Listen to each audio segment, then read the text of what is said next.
Praise the Lord. இன்றைக்கான வசனம், அந்த அக்கிரமக்காரனுடைய வருகை சாத்தானுடைய செயலின்படி சகல வல்லமையோடும், அடையாளங்களோடும், பொய்யான அற்புதங்களோடும்.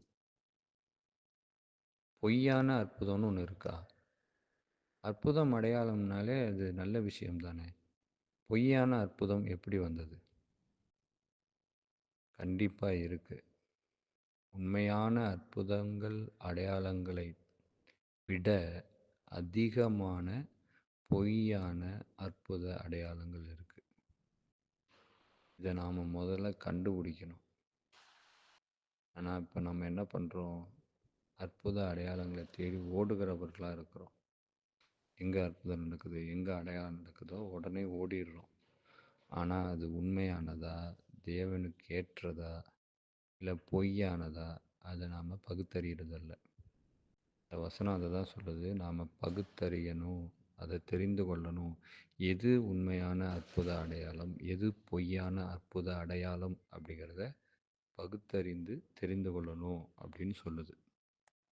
இந்த அக்கிரமக்காரன் யார் அப்படின்னா, அவன் தான் அந்தி கிறிஸ்து. அவன் தான் இந்த பொய்யான வல்லமையை காண்பிப்பான். பொய்யான அற்புத அடையாளங்களை செய்வான். எப்படி செய்வான்னா, வானத்திலிருந்து என்ன பண்ணுவான், பூமியின் மேலே அக்கினியை இறங்க பண்ணத்தக்கதாக பெரிய அற்புதங்களை நடப்பிப்பான். அப்போது அந்த காலகட்டத்தில் இருக்கிறவங்க, அந்தி கிறிஸ்து இருக்கிற காலகட்டங்களில் இருக்கிறவங்க அதை நம்பி அவனை தொழுது கொள்வாங்க. அவன் என்ன பண்ணுவான், நான் தான் கடவுள்னு சொல்லி அவன் சிங்காசனத்தில் அமருவான். அதாவது இங்கே பூமியில். இப்போ எல்லாரும் என்ன பண்ணுவாங்க, நம்புவாங்க.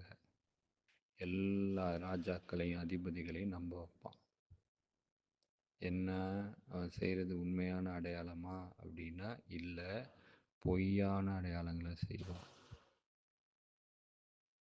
இது மாதிரி இன்னைக்கு தீர்க்கதரிசிகள் செய்கிறாங்க, ஊழியக்காரர்கள் செய்கிறாங்க, அநேகர் செய்து கொண்டிருக்கிறாங்க. நாம தான் பகுத்தறிந்து அறிந்து கொள்ளணும். நான் சொன்னது போல தான் உண்மையான ஊழியக்காரர்கள் அற்புத அடையாளங்களை செய்கிறாங்க. அது ஆண்டவருடைய கிருபையினால். அப்போஸ்தலர் காலத்தில் இருந்துச்சு, பழைய ஏற்பாட்டின் காலத்தில் இருந்துச்சு, இப்போவும் இருக்குது.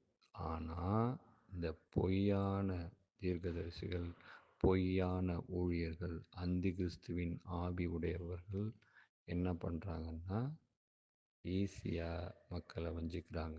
எப்படி இவங்க பொய்யான அற்புத அடையாளங்களை செய்கிறாங்க அப்படின்னு நம்ம கூர்ந்து கவனித்தா, இந்த ஏதாவது பொருள் தொலைஞ்சு போச்சுன்னா அதை கண்டுபிடிச்சி கொடுக்குறது, நம்ம பேர் என்னன்னு சொல்கிறது, பேங்க் பேலன்ஸில் எவ்வளோ இருக்குது, பணம் எவ்வளோ இருக்குதுன்னு சொல்கிறது, அப்படி வித்தக்காரன் மாதிரி மாயக்காரன் மாதிரி பேசுவாங்க.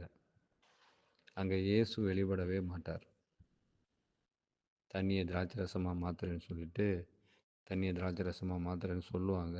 ஆனால் அது திராட்சை ரசமாக மாறாது, ஒன்றும் மாறாது. ஆனால் இன்னொருத்தர் குடிச்சு பார்த்துட்டு என்ன சொல்லுவார், அது திராட்சை ரசமாக மாறிடுச்சும்பார். எப்படி இல்லாத பொல்லாத விஷயங்களை செய்து மக்களை வஞ்சிக்கிறவர்கள்.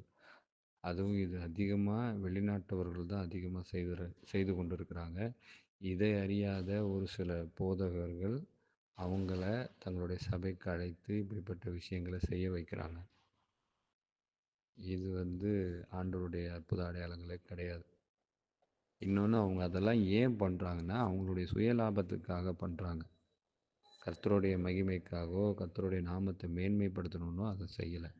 ஆனால் உண்மையாக ஊழியம் செய்கிறவங்க அப்படி செய்ய மாட்டாங்க. இன்னொன்று, அங்கே கர்த்தர் முன்னிலைப்படுவார், அங்கே கர்த்தர் தான் மகிமைப்படுத்தப்படுவார். அதிலே நம்ம ஈஸியாக கண்டுபிடிக்கலாம். பழைய ஏற்பாட்டின் காலத்திலேயே இப்படி தான் நடக்குது. அப்பொழுது பார்வோன் சாஸ்திரிகளையும் சூனியக்காரரையும் அழைப்பித்தான். எகிப்தின் மந்திரவாதிகளும் தங்கள் மந்திர வித்தையினால் அப்படி செய்தார்கள். அவர்கள் ஒவ்வொருவனாக தன் கோலை போட்டபோது அவைகள் சர்ப்பங்களாயின. ஆரோனுடைய கோலோ அவனுடைய கோல்களை விழுங்கிற்று. இப்படிதான் பண்ணுவாங்க. மேஜிக் பண்ணுவாங்க, மந்திர வித்தை பண்ணுவாங்க, மாய வித்தை பண்ணுவாங்க. அப்படி சர்ப்பம் மாதிரி வரும். ஆனால் ஆரோனுடைய கோல் அதை விழுங்கி போடும். அதாவது கர்த்தருடைய வல்லமையான அற்புத அடையாளங்கள் எல்லாவற்றிற்கும் மேலானதாக இருக்கும். இப்படி அற்ப காரியமாக இருக்காது. பேரை சொல்கிறது, தெரு அட்ரஸை சொல்கிறது, என்ன உனக்கு யார் பையன், யார் பொண்ணு, இவன் தான் கணவனாக வரப்போகிறான், இவ தான் மனைவியாக வரப்போகிறான்லாம் ஆண்டவர் தீர்க்க தரிசனம் உரைக்க மாட்டார். ஆண்டவர் சித்தத்துக்கு ஒப்பு கொடுத்தா ஆண்டவர் அவங்கவுங்களிடத்துல வந்து ஆண்டவர் சித்தத்தின்படி அவங்க ஓடும்போது காண்பிப்பார். சும்மா இதெல்லாம் போய் சொல்லிகிட்டு இருக்காரா? நீங்கள் தீர்க்கதரிசிகள் ஆண்டவருடைய தேவ பிள்ளைகள் பயன்படுத்தப்பட்ட விதத்தை நீங்கள் பாருங்கள், வேதத்தில் ஆராய்ந்து பாருங்கள். யாராவது இப்படி அற்ப காரியத்திற்கு தீர்க்க தரிசனம் உரைத்திருக்கிறாங்களா? அற்ப காரியத்திற்கு அடையாளங்களை செய்திருக்கிறாங்களா? அற்புதங்களை செய்திருக்காங்களான்னு பாருங்கள். அதிலே நீங்கள் ஈஸியாக ஃபைண்ட் அவுட் பண்ணலாம். கடைசியில் இவங்களாம் என்ன பண்ணுவாங்க? ஏசப்பாட்ட போய் சொல்லுவாங்க, உங்கள் நாமத்தினால நாங்கள் பிசாசை துரத்துனோமே, குருடர்களை பார்வையை செய்தோமே, செவிடர்களை கேட்க செய்தோமே, முடவர்களை நடக்க செய்தோமே, அற்புதங்களை அடையாளங்களை செய்தோமே, தீர்க்க தரிசனம் உரைத்தோமே அப்படின்னு சொல்லுவாங்க. அப்போ ஆண்டவர் சொல்லுவார், உங்களை நான் தெரியாது, உங்களை எனக்கு தெரியாது, உங்களை நான் அறியேன் அப்படின்னு ஆண்டவர் சொல்வார். ஏன் அப்படி சொல்கிறார் அப்படின்னா, நீங்கள் சித்தத்தின்படி எதையுமே செய்யலை. நீங்கள் செய்தது எல்லாமே பொய்யான அற்புத அடையாளங்கள். என்னுடைய நாமத்தை மகிமைப்படுத்தும்படி நீங்கள் செய்யலை. பிதாவின் சித்தத்தின்படி நீங்கள் செய்யலை.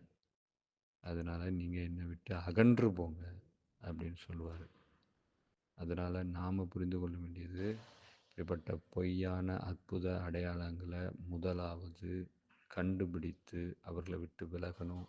இன்னொன்று, அதை கண்டுபிடிக்கிறதுக்கான ஞானத்தை ஆண்டவரிடத்தில் கேட்கணும், அந்த கிருபை ஆண்டவரிடத்தில் கேட்கணும்.